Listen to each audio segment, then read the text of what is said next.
వాహనదారులు ప్రతి ఒక్కరూ రోడ్డు నిబంధనలు ట్రాఫిక్ నిబంధనలు పాటించి వాహనాలు నడిపి తమ గమ్యస్థానాలకు చేరుకోవాలని రాజగోపాల్పేట ఎస్ఐ ఎండి ఆసిఫ్ సూచించారు.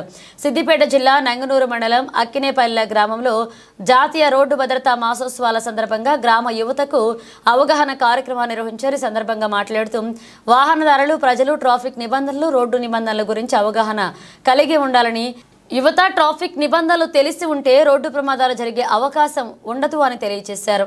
నేషనల్ రోడ్ సేఫ్టీ మంత్గా ఈ నెలలో ప్రభుత్వం ప్రకటించడం వల్ల ఎటువంటి ఈ పండగకు వచ్చిపోయే వాహనదారులు ప్లస్ ప్రజెంట్ అంటే రోజు నడిపే వాహనదారులందరూ అన్ని ట్రాఫిక్ నియమాలను పాటిస్తూ సక్రమంగా అంటే మంచిగా ట్రాఫిక్ నియమాలను పాటిస్తూ ఒక దగ్గర నుండి ఇంకో దగ్గరికి గమ్యం చేరే వాళ్ళు, పండగలకు ఊరికి వచ్చి మళ్ళీ రిటర్న్ కాలేజీలకు వాటికి సిటీకి వెళ్ళే వాళ్ళందరూ మంచిగా వాహనాలు నడుపుకుంటూ ఎటువంటి ఇన్సిడెంట్లు కాకుండా చేరుకోవాలని, ప్లస్ ప్రతిదీ టూ వీలర్ అయితే కంపల్సరీ హెల్మెట్, కారు డ్రైవింగ్ చేసే ఓనర్లందరూ కంపల్సరీ సీట్ బెల్ట్ ధరించి వాళ్ళ గమ్యాన్ని అన్ని నియమాలు పాటిస్తూ చేరుకోవాలని చెప్పి మా రాజగోపాల్పేట పోలీసుల తరఫున కోరుకుంటున్నాం.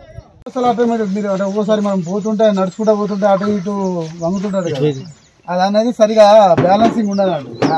నాణ్యకరం అనేది సరిగా పనిచేయదు. ఇక్కడనే ఉంటుంది మన మెదడుకి. దానివల్ల మనిషి తాగిన తర్వాత వాళ్ళ దాని మీద ప్రభావం చూపెడుతుంది. కాబట్టి మనిషి ఆ తాగినంత అది డైజెషన్ అంటే మూత్రపిండాల నుండి ఫిల్టర్ అయ్యి యూరిన్ ద్వారా పోయే లోపు మనిషి అట్లనే చేస్తాడు, తర్వాత సెట్ అవుతుంది. మీరు ఏది ఉన్నా ఇది అంటే ఈ డ్రైవింగ్ చేసేటప్పుడు కొంచెం స్లోగా మెల్లగా పోండి. మీరు ఏమైనా పోయిందనుకో యాక్సిడెంట్ అయితే ఏం చేయలేదు, మళ్ళీ పేపర్లు సరిగ్గా ఉండలేదు. మొన్న బద్దిపడే కాడ కారు సొంత బాబాయే చిన్న తీసుకపోతే వాళ్ళ బాబుకి సీట్ బెల్ట్ పెట్టుకోలేదు, చనిపోయింది. మనం చూస్తే లైసెన్స్ లేదు, ₹1 కూడా ఇన్సూరెన్స్ రాదు. లైసెన్స్ లేకపోయినా ఇన్సూరెన్స్ అంటే బండి పేపర్లు అన్నీ ఉండి డ్రైవర్కు డ్రైవింగ్ లైసెన్స్ లేకపోతే ₹1 కూడా రాదు. మళ్ళీ 4 వీలర్ లైసెన్స్ వాళ్ళు హెవీ బండిలు నడపద్దు. అంటే 7.5 టన్స్ అని ఉంటుంది, అంటే 7.5 టన్నుల వరకు గూడ్స్ బండి కూడా నడపవచ్చు LMB లైసెన్స్ ఉన్న వాళ్ళు. దానికంటే ఎక్కువ నడపాలంటే కంపల్సరీ హెవీ బ్యాడ్జ్ నెంబర్ అవన్నీ ఉండాలి.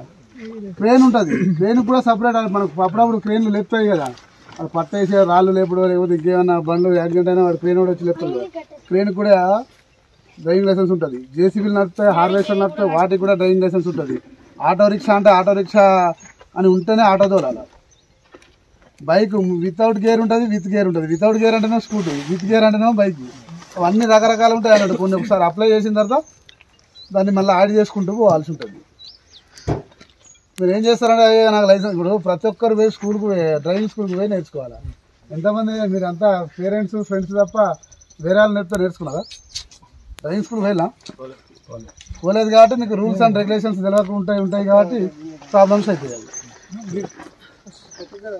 డ్రైవింగ్ స్కూల్కి నేను అంటే నేను కార్ తోలేటప్పుడు నేను కూడా పోయినా. ఎస్ఐ అయిన తర్వాతనే కార్ నేర్చుకున్నాను. అంతా అప్పటిదాకా 2 వీలర్ లైసెన్సే ఉండే నాకు.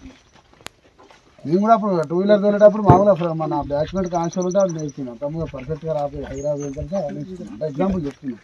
మనం ఎక్కువ ఫ్రెండ్స్ వాళ్ళు ఓన్గా తేలేదు నేర్పుతారు, కానీ అక్కడ కొన్ని సింబల్స్ ఉంటాయి గుర్తులు.